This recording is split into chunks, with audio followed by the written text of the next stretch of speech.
우리에게 주신 하나님의 말씀 에베소서 2장 말씀입니다. 1절에서 10절 말씀 우리 화면에도 함께 나와 있습니다. 에베소서 2장 1절에서 10절 말씀 신약성경 311페이지 근처에 있습니다. 한 절씩 교독하며 마음에 받겠습니다. 제가 1절의 말씀 먼저 봉독합니다. 그는 허물과 죄로 죽었던 너희를 살리셨도다. 그때 너희는 그 가운데서 행하여 이 세상 풍조를 따르고 공중의 권세 잡은 자를 따랐으니 곧 지금 불순종의 아들들 가운데서 역사하는 영이라. 전에는 우리도 다 그 가운데서 우리 육체의 욕심을 따라 지내며 육체와 마음에 원하는 것을 하여 다른 이들과 같이 본질상 진노의 자녀이었더니 긍휼이 풍성하신 하나님이 우리를 사랑하신 그 큰 사랑을 인하여 허물로 죽은 우리를 그리스도와 함께 살리셨고 너희는 은혜로 구원을 받은 것이라. 또 함께 일으키사 그리스도 예수 안에서 함께 하늘에 앉히시니 이는 그리스도 예수 안에서 우리에게 자비하심으로써 그 은혜의 지극히 풍성함을 오는 여러 세대에 나타내려 하심이라. 너희는 그 은혜에 의하여 믿음으로 말미암아 구원을 받았으니 이것은 너희에게서 난 것이 아니요 하나님의 선물이라. 행위에서 난 것이 아니니 이는 누구든지 자랑하지 못하게 함이라. 우리는 그가 만드신 바라 그리스도 예수 안에서 선한 일을 위하여 지으심을 받은 자니 이 일은 하나님이 이전에 예비하사 우리로 그 가운데서 행하게 하려 하심이니라. 아멘. 하나님의 말씀입니다. 아멘. 지난 주일 새생명 축제 하나님의 은혜 가운데 경험하셨습니까? 많은 우리 새생명의 주님 앞에 나와서 찬양으로 또 말씀으로 큰 은혜를 나눴습니다. 그렇죠? 다 하나님의 은혜죠. 하나님께 영광의 박수 올려드리겠습니다. 아멘. 아멘. 우리 새생명 축제 끝냈으니까 우리 전도 끝이다. 맞습니까? 지금부터 시작이죠. 그렇죠? 내 마음에 품은 대신자를 위해서 하나님의 품에 깊이 뿌리 내리기 위해서 끝까지 옆에서 양육하고 전도하고 기도하는 것이 우리가 우리의 마지막까지 우리 호흡이 있는 마지막 순간까지 우리의 사명이 될 줄을 믿습니다. 아멘. 또 우리의 사명이 있습니다. 무엇입니까? 말씀 앞에 서는 건데요. 지금 성경 필사 잘 하고 계시죠? 혹시 담당 못 하시는 분은 우리 담당 전도사님께 꼭 받아가세요. 그래서 온 성도가 한 장 이상씩 써서요 하나님께 추수감사절례 봉헌을 할 겁니다. 쓰신 분은 우리 전도사님께 담당 교역자에게 제출해 주시기 바랍니다. 제출해 주시면 또 은혜가 있으면 또 받아가세요. 또 받아가셔서 말씀의 은혜를 또 쓰고 또 마음에 새기는 복된 시간 되기를 소망합니다. 다시 한번 금요 구역장 성경 공부 오신 여러분을 다시 한번 환영합니다. 기적의 인사가 있습니다. 무엇입니까? 예수님의 축복의 마음을 담아 인사하는 거예요. 인사하면요 내 얼굴도 내 마음도 행복이 가득 찹니다. 행복으로 변화되는데 큰 시간이 필요 없습니다. 인사하기만 하면 돼요. 한번 경험해 볼까요? 옆에 있는 성도님과 다시 한번 인사하겠습니다. 사랑합니다. 축복합니다. 잘 오셨습니다. 은혜 받읍시다. 어머 너무 예뻐요. 아름답습니다. 네, 그렇습니다. 신기하죠? 인사만 했을 뿐인데 내 표정이 변했습니다. 내 마음에 행복이 가득 찼습니다. 그러니 늘 우리가 예수님의 사랑으로 많은 사람들에게 인사하고 축복하고 복음을 전해주는 것이 받는 사람도 행복하고 우리 또한 행복해야 될 줄을 믿습니다. 늘 축복의 인사를 전하는 저 여러분 되기를 소망합니다. 다시 한번 주님께서 우리를 불러주셨습니다. 내 발로 걸어온 것처럼 보여도 다 하나님께서 우리를 이 자리에 오게끔 다 환경을 만들어 주신 거예요. 내 마음을 이끌어 주신 것입니다. 말씀 앞에 오게 하셨으니 말씀에 다시 한번 도전을 받기를 소망합니다. 내 영혼 육이 내 믿음만 내 속사람만 변하는 것이 아니라 내 겉사람까지 변화되는 축복의 은혜가 오늘 말씀 가운데 임하기를 소망합니다. 에베소서 2장의 말씀을 가지고 오늘 제목이 무엇이냐면 죽음에서 생명으로. 제목만 들어도 은혜가 있습니다. 죽음에서 생명으로 라는 제목으로 하나님의 귀한 말씀 은혜 나누고자 합니다. 오늘 말씀에는 비포와 애프터의 모습이 나옵니다. 예수님을 믿기 전 모습과 예수님을 믿고 난 후의 모습이 달라졌다는 거예요. 달라졌습니까? 저도 여러분도 달라졌습니다. 예수님을 믿기 전에 어떤 모습이냐? 허물과 죄로 죽었다. 성경에 보면 진노의 자녀였다. 심판의 자녀가 된다는 거예요. 근데 예수님을 믿고 후 애프터의 나의 모습은 무엇입니까? 다시 죽음에서 생명으로 변화되었다. 그리스도와 함께 살았다. 하나님의 자녀가 되었다. 하나님의 자녀의 삶으로 살게 되었다. 아멘. 하나님의 자녀가 된 것뿐만 아니라 하나님의 자녀의 삶을 살게 되었다. 아멘. 아멘입니다. 그래서 예수님을 참으로 만난 사람들은 이전의 삶을 살 수가 없습니다. 성경에 보이는 많은 믿음의 선진들이 그렇습니다. 늘 물고기를 잡던 어부가 있습니다. 누굽니까? 시몬이에요. 그렇죠? 근데 예수님을 만나고 나서 완전히 삶이 변했어요. 이제 사람을 낚는 어부 베드로, 예수님의 수제자가 되어서 삶이 완전히 변했습니다. 핍박하던, 그리스도인을 핍박하던 사울이요, 어떻게 변했습니까? 다마석 도상에서 부활하신 예수님을 직접 목격하고 예수님께 잡히고 나서 그의 모습이 완전히 이제 예수님과 죽고 살기로 한 전도자 바울로 그의 삶이 완전히 변했다. 예수님을 믿고 난 후에는요, 내 믿음만 변하는 것이 아니라 내 말투, 내 행동, 내 손과 발이 다 전인격적으로 변화되는 삶이 되었구나. 이것이 성경에서 우리에게 주시는 우리 선진들의 믿음의 증거입니다. 그러니 우리도 예수님을 믿고 난 후잖아요. 우리 비포의 삶이 없잖아요. 이제 예수님을 믿고 난 후에 우리는 어떻게 변했습니까? 어떻게 새 삶을 살고 계십니까? 정말 변화된 삶을 세상 가운데 정말 실천하고 계십니까? 어떤 분은 한 번 예수님을 믿었으면 끝이지, 마침표지라고 생각하는 분이 있습니다. 구원 한 번 예수님 믿고 세례 받았으면 끝이지, 맞습니까? 아까 우리가 얘기한 것처럼 지금부터 시작이라는 거예요. 그리스도의 삶은요, 지금부터 시작입니다. 예수님을 믿고 난 후부터 진짜 시작되는 거예요. 이제 출발점에 서서 이제 출발한 거예요. 목표점에 다다를 때까지 우리가 전심전력해서 어디 가운데, 세상 가운데 그리스도의 모습의 삶을 살아야 된다는 겁니다. 아멘입니까? 아멘이에요. 과연 일생 동안 단 한 번이라도 예수님을 섬기지 않고 보혈의 은혜로 천국 간다면 그 삶이 행복하겠습니까? 하나님 기뻐하시겠습니까?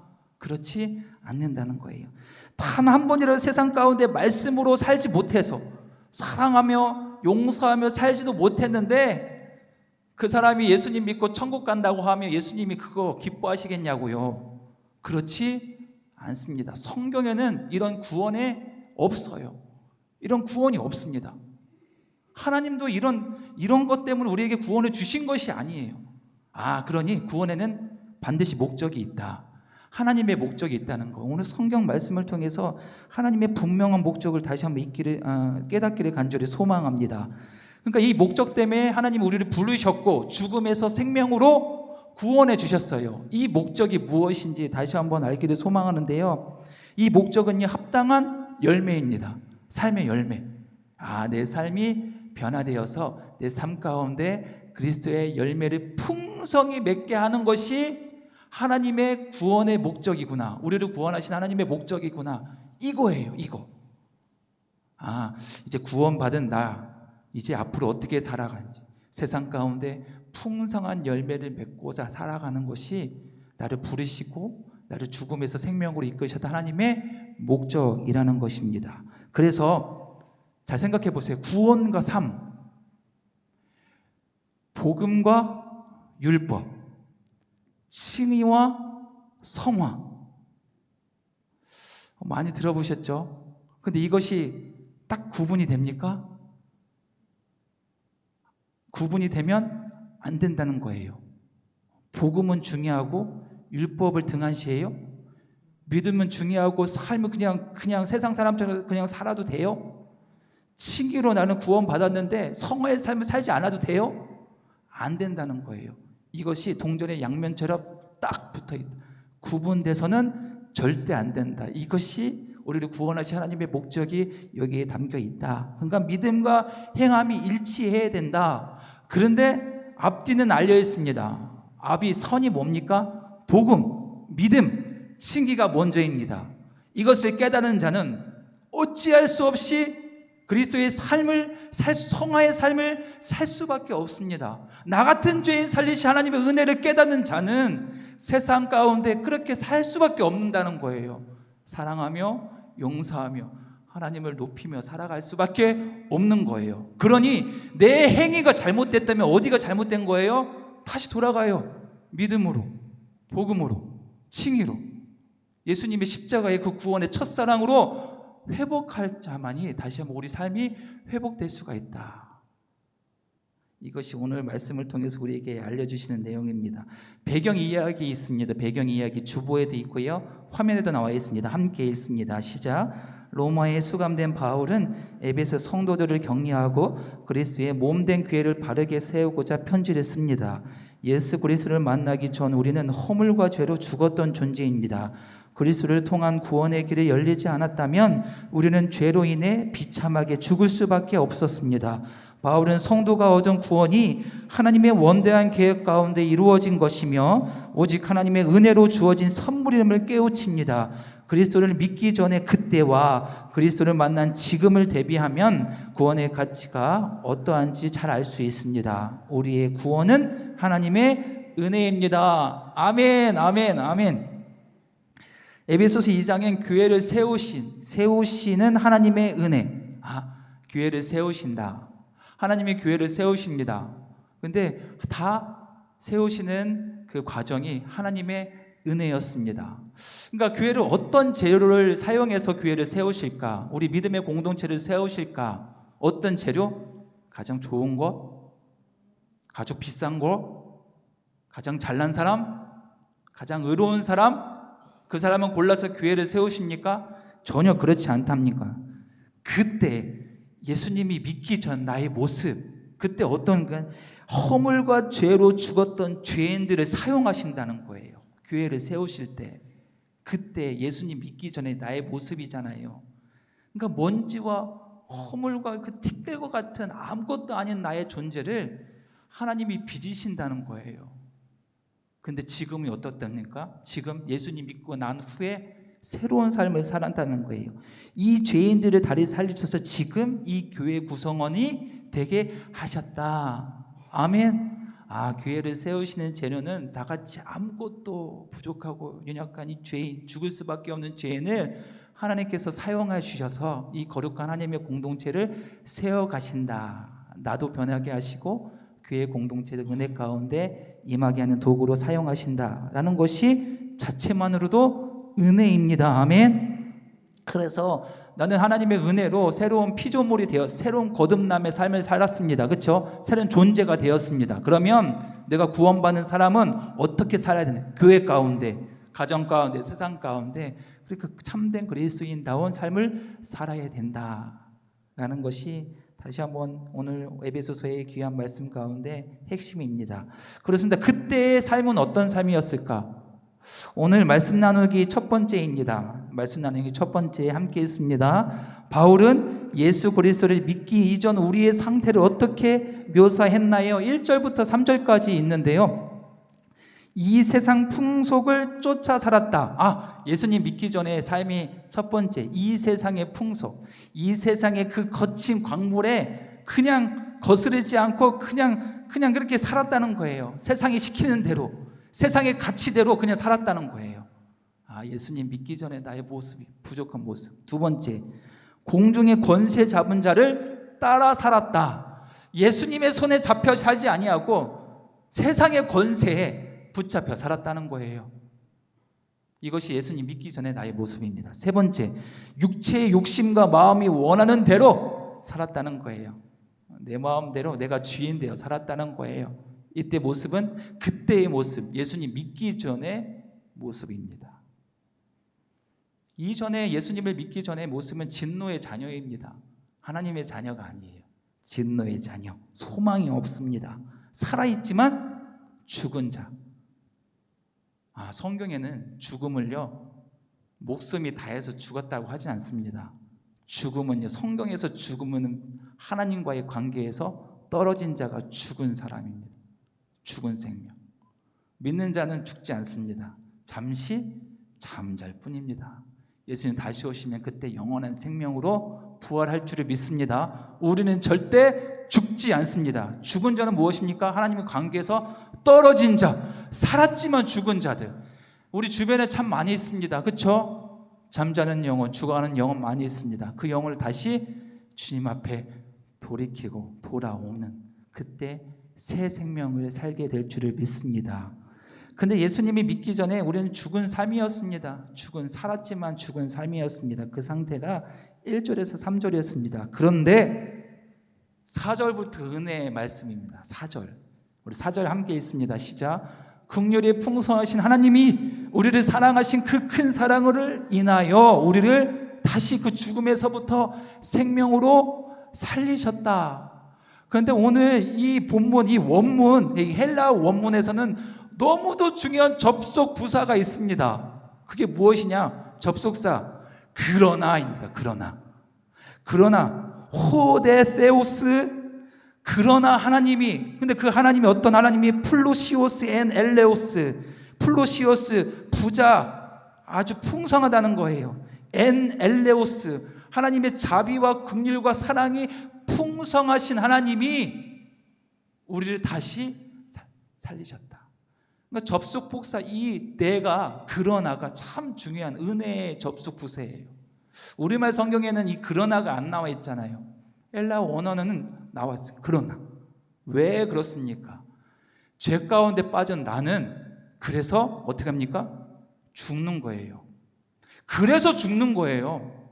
하나님을 떠난 나는요, 그래서 죽는 거예요. 이것이 세상의 이치입니다. 당연한 결과입니다. 그런데 하나님은 어떻게 합니까? 그럼에도 불구하고 하나님의 사랑은 풍성하셔서 자비하셔서 그 사랑으로 우리를 꼭 품으시고 용서하신다. 은혜입니까? 은혜입니다. 그러나 하나님이 나를 사랑하실 때 끝까지 사랑하시고 용서하실 때 끝까지 용서하셔서 독생자 예수 그리스도를 보내셔서 그 십자가의 은혜를 다시 우리를 죽음에서 생명으로 그러나 하나님이 있기에 내가 새 생명을 얻게 되었습니다.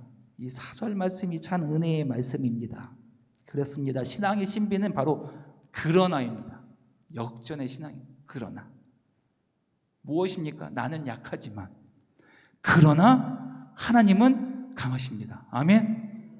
나는 부족하지만, 나는 은혜 받을 수 없는데, 사랑받을 자격이 없지만, 그러나 주님은 나를 사랑하실 때 끝까지 사랑하신다. 아멘. 그러나 주님은 나를 용서하실 때 끝까지 용서하셔서 그 십자가를 알게, 예수님을 믿게 해주셨다. 그러니까 그러나의 그 은혜가 신앙의 신비입니다. 그러나 하나님이 우리를 살리셨다. 4절 말씀 다시 한번 읽어볼까요? 4절 말씀 함께 읽습니다. 시작. 그러나 긍휼이 풍성하신 하나님이 우리를 사랑하신 그 큰 사랑을 인하여, 아멘, 아멘. 영적으로 죽은 죄인들을 다시 살리신 하나님, 그러나 하나님이 얼마나 반갑고 감사한지 모릅니다. 나를 살리신 하나님의 은혜 다시 한번 감사합니다. 물론 하나님은 충분히 그래서 하나님이 될 수가 있었어요. 그렇죠? 죄의 반드시 심판자. 그래서 너는 다 심판고 멸망을 받게 될 것이다. 하지만 하나님은 그렇지 않습니다. 그러나 하나님, 그럼에도 불구하고 하나님, 그 하나님의 사랑으로 인해서 우리는 다시 새 생명으로 얻게 되었습니다. 그러면 그 사랑으로 말미암아, 하나님의 큰 사랑으로 말미암아 우리는 새 생명을 얻었으면 우리는 어떻게 살아야 합니까? 어떻게 살아야 돼요? 보답하며 살아야 합니다.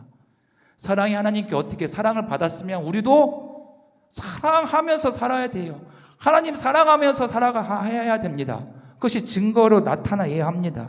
입술로만 그치는 것이 아니라 증거로 나와야 합니다. 오늘 요한복음 14장 21절 말씀 화면에 나와 있는데요. 함께 읽습니다. 시작. 나의 계명을 지키는 자라야 나를 사랑하는 자니 나를 사랑하는 자는 내 아버지께 사랑을 받을 것이요 나도 그를 사랑하여 그에게 나를 나타내리라. 아멘. 입술로만 사랑하는 것이 아니라 나의 계명을 지키는 자라야 나를 사랑하는 것이다. 구원을 받고 복음으로 너의 새 생명을 얻었으면 율법 가운데 그 계명을 지켜야 된다. 성화의 삶을 사는 것이 나를 사랑하는 것이다. 아멘. 맞습니다. 우리가 이렇게 사랑의 고백, 이 증거를 남겨 우리 삶 가운데 하나님의 말씀, 그 율법, 계명을 지킴으로써 하나님의 사랑하는 마음을 더 드려야 됩니다. 이것이 먼저 사랑받는 자의 우리의 목적이고 이유입니다. 그리고 이 사랑이 풍성하신 하나님 우리를 구원해 주시고 그리고 우리에게 큰 은혜를 주셨다면 말씀 나누기 두 번째입니다. 말씀 나누기 두 번째 함께 있습니다. 바울은 구원과 관련해서 은혜, 하나님의 선물, 믿음, 행위를 관계를 어떻게 설명했나요? 8절과 9절의 말씀이 있는데요.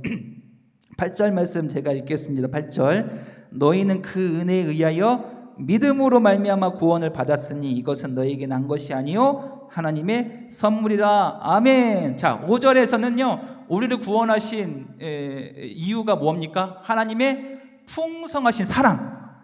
하나님의 사랑이 우리를 다시 죽음에서 생명으로 인도하셨다. 거듭나게 하셨다. 아멘입니까? 그런데 8절에서는 무엇입니까? 8절 말씀은 구원의 원인이 뭡니까? 하나님의 은혜가 있기에 우리가 다시 구원의 삶을 살 수 있다는 거예요. 하나님의 은혜가 없으면 인간에게는 구원이 없습니다. 기독교가 다른 종교와 다른 이유는 무엇입니까? 다른 것이 무엇입니까? 저는 그것을 한 단어, 은혜. 이 은혜는요, 어떤 종교에도 없어요.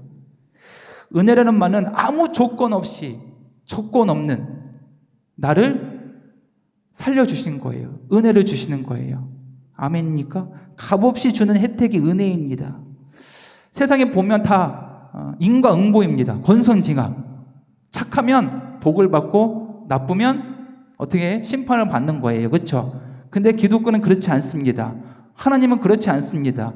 아무리 죄 가운데 빠져도 그럼에도 불구하고 하나님의 은혜로 나를 살리십니다. 이것이 우리 기독교가 추구하는 가장 절대적인 가치입니다. 하나님의 은혜입니다. 그 은혜가 있기에 우리가 여기 서 있는 것입니다. 은혜 받을 자격이 있어서 은혜 주는 것입니까? 아니에요. 내가 만약 은혜 받을 자격이 있다면 나에게 구원을 주는 것은요 아무렇지 않을 거예요. 당연한 거죠. 당연한 거지 않습니까? 내가 이만큼 했는데 구원 받는 것은 당연한 거잖아요. 선물 주는 거 당연한 거잖아요. 그렇습니까? 아니에요. 우리 내세울 거 아무것도 없어요.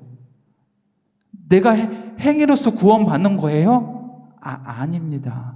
아무것도 없는, 은혜 받을 자격 없는 자임에도 불구하고 은혜를 받았어요. 그래서 나는 하나님께 내세울 게 아무것도 없습니다. 그러니까 다 나 된 거 다 하나님의 은혜입니다 라고 고백할 수밖에 없는 것입니다. 그러면 그런 은혜를 우리에게 베푸시는 방법은 그냥 거저 주는 거 아니에요. 그렇죠? 입 벌리는 사람에게 은혜 그냥 다 먹이는 것이 아닙니다. 반드시 필요한 요소가 있는데 그게 무엇입니까? 믿음입니다. 믿음을 통해서 그 구원을 주시는 거예요. 하나님께서 우리가 드리는 그 믿음을 통해서 우리에게 구원의 선물을 주신다. 요한복음 5장 24절의 말씀입니다. 함께 읽습니다. 시작. 내가 진실로 너에게 이르노니 내 말을 듣고 또 나를 보내신 이를 믿는 자는 영생을 얻었고 심판에 이르지 아니하나니 사망에서 생명으로 옮겨졌느니라. 아멘. 나를 믿는 자. 믿음을 통해서 우리는 죽음에서 생명으로 옮겨졌느니라. 구원에 이를 수 있다. 가장 중요한 이 열쇠가 믿음입니다. 그런데 중요한 것은 이 믿음은 또 나의 믿음이 아니라는 거예요. 내가 믿고 싶어서 하나님 믿었습니까? 그렇게 생각하는데 이 또한 하나님의 선물입니다. 8절 후반부에 이렇게 나와 있습니다. 이것이 너희에게 난 것이 아니요 하나님의 선물이. 우리에게 믿음을 주시는 것도 하나님의 선물이라는 거예요. 성령께서 우리에게 주셨던 고백이에요. 내가 주님을 그리스도의 하나님의 아들이라고 고백하고 시인하고 믿는 것은 나의 믿음, 나의 의가 아니라 어떻게 하나님의 전적인 선물이라는 거예요. 그러니 내가 구원받는 것은 내가 한 것이 있습니까? 없어요. 나 아무것도 없는 거. 내가 잘할 거 아무것도 없는 거예요. 다 하나님의 은혜가 하나님의 선물이다라고 사도 바울은요 정말 정확하게 우리에게 알려주십니다. 그리고 9절 말씀에 보면요, 9절 말씀 함께 있습니다. 시작. 행위에서 난 것이 아니니 이는 누구든지 자랑하지 못하게 함이라. 아멘. 구원받은 거, 내가 믿음이 있는 건 나의 행위가 아니라는 거예요. 그렇죠? 이건 내가 구원받은 것은 자랑할 수 없다. 그런데 믿음과 행위를 잘 정립을 하셔야 됩니다. 우리가 열심히 살았다고, 열심히 신앙생활 했다고 구원에 이를 수 있습니까? 없다는 거예요. 오직 구원은 믿음으로 말미암아 구원을 우리에게 주신 하나님의 선물입니다. 그런데 이 행위와 구원은 어떻게 연관을 줘야 되냐? 아까 얘기한 것처럼 먼저 구원받은, 값없이 구원받은 그 구원받은 나의 삶이 어떻게 행위로서 결과가 이어져야 된다. 열매가 이어져야 된다. 이 열매가 없으면 나의 구원은요 아무것도 아니라는 거예요. 가짜라는 거예요. 나무에 열매가 없으면 그 나무는 어떡합니까? 쓸모없는 나무가 되는 거예요. 하나님의 목적이 바로 있습니다. 우리에게 선물로 구원을 주시고 믿음을 주신 목적이 바로 있습니다. 세상 나가서 열매 맺어라. 성령의 열매를 맺고 말씀의 열매를 맺고 행함의 열매를 맺어라. 아멘입니까? 그것이 우리에게 주신 하나님의 선물이고 구원입니다. 우리를 이 땅에 만드신 하나님의 목적입니다. 그러니 행함에 열매가 없는 자는 다시 한번 돌아갑니다. 어디로 돌아갑니까? 다시 구원, 다시 복음, 다시 십자가에 돌아가야 합니다. 사랑하는 성도 여러분, 오늘 말씀 다지기 한번 읽어볼까요? 말씀 다지기 여기에 정리되어 있습니다. 함께 있습니다. 시작. 바울은 구원받기 전 우리의 모습을 허물과 죄로 죽었던 참담한 상태로 표현합니다. 허물과 죄로 죽을 수밖에 없었던 우리에게 구원의 길이 열렸습니다. 우리를 긍휼히 여기신 하나님이 예수 그리스도의 죽음과 부활을 통해 우리를 살리신 것입니다. 우리의 죽음이 영원한 생명으로, 우리의 수치가 영광으로 바뀌었습니다. 이 일에 우리가 한 것은 아무것도 없습니다. 구원을 얻기 위해 믿음조차 하나님의 은혜로 주신 것입니다. 그야말로 모든 것이 은혜요 선물입니다. 구원의 기쁨을 아닌 우리는 이를 알지 못하는 사람에게 복음을 전할 사명이 있습니다. 아멘. 먼저 믿는 자가 해야 할 것은 어떻습니까? 세상에 그늘 지고 복음이 없고 눈물 진 곳을 향해서 우리가 열매를 줘야 됩니다. 하나님의 은혜를 나눠주는 것이, 이것이 하나님의 먼저 우리를 택하신, 구원하신 하나님의 분명한 목적입니다. 그러니 복음과 율법은 떨어지면 안 됩니다. 믿음과 행위 떨어지면 안 돼. 칭의와 성화의 삶 떨어지면 안 된다는 거예요. 하나만 잡고 있으면 반쪽짜리 50점이에요. 하나님 앞에 올려가면요 50점밖에 못 먹습니다. 두 가지가 함께 가야지 이 땅에 온전히 하나님 나라 이루어질 줄을 믿습니다. 아멘. 다시 한번 우리의 행함을 통해서 하나님의 복된 열매를 구석구석, 하나님은요 빈 거 싫어하세요. 세상에 빈틈없이 구석구석 무엇을 채웁니까? 하나님의 사랑으로, 복음으로, 용서로 채우기를 원하시는 하나님의 목적을 따라서 먼저 구원받은 나, 최선을 다해서 삶의 자리에서 생명의 열매 맺으세요. 용서의 열매 맺으세요. 성령의 열매 많이 맺으세요. 그럼 많은 사람들에게 나눠주세요. 이것이 우리를 이 땅에 보내신 하나님의 목적이 될 줄을 믿습니다. 아멘. 우리 말씀으로 기도하기 함께 기도하고 우리 찬양하고 마치겠습니다. 말씀으로 기도하기 함께 있습니다. 시작. 하나님, 허물과 죄로 죽을 수밖에 없었던 저를 구원해 주셔서 감사합니다. 구원에 이를 수 있도록 믿음을 주시고 영원한 생명을 누리게 하신 주님 은혜를 기억하며 복음을 널리 전하게 하소서. 아멘. 아멘. 우리 그럼에도 불구하고 나를 사랑하신 하나님을 찬양하겠습니다.